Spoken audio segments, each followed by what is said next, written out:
I think, basically, from the Russian point of view, if they are successful now in southern and eastern Ukraine, they will push towards Moldova. Military experts tend to say that it's not likely to happen because the Russians just are not able to do it. But my understanding is that there is flexibility. We'll see what we can do on the ground, and then we'll decide where we draw the line and whether we're going to go towards Moldova.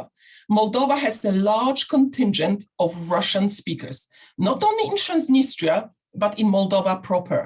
And they've been real sort of effort to mobilize Russian speakers in favor of the war in Ukraine. So Moldova is something that Russians would like to see in Ukraine. The Russian war and the Russian forces actually being welcomed by the Russian speakers and ethnic Russians in Moldova. And this may also be something that they really would like to see.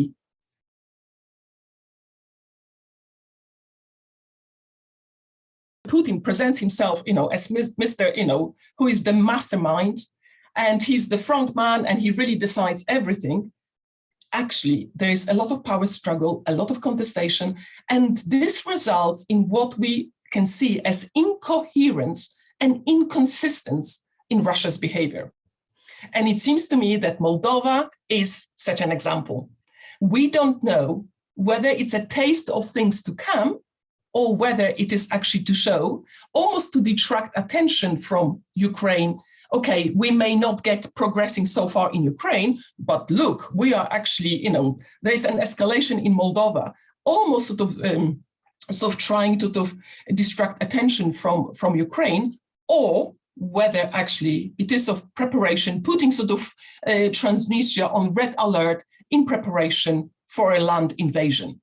Whether it's going to happen, it's actually, we will see, because we have mixed messages from the Kremlin on this.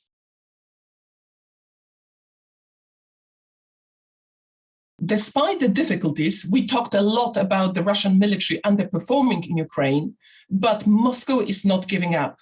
And there is a Finnish expert who basically refers to Russia's strategy that you get a dagger, you dig in, if it is soft, continue, if it is hard, withdraw. And what we can see is that Ukraine, if Russia is successful in Ukraine, it's not going to be the end of the story. The appetite grows, as the campaign progresses. So this is not the end of the story. Ukraine is the beginning.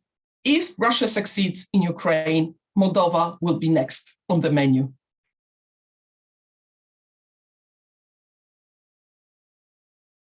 They're preparing the ground for it, for the Russian audience, preparing the ground that Trans-Dniester is under threat.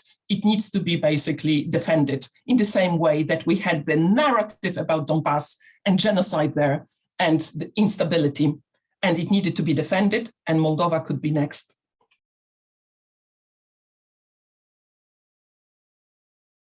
We know that many people are trying to leave Trans-Dniester. There are long queues of cars trying to escape from Trans-Dniester to Moldova. This will create pressure on Moldova, which already has had a massive influx of Ukrainian refugees. Moldova is a neutral country. It's not aspiring to join NATO, but it's aspiring to join the EU.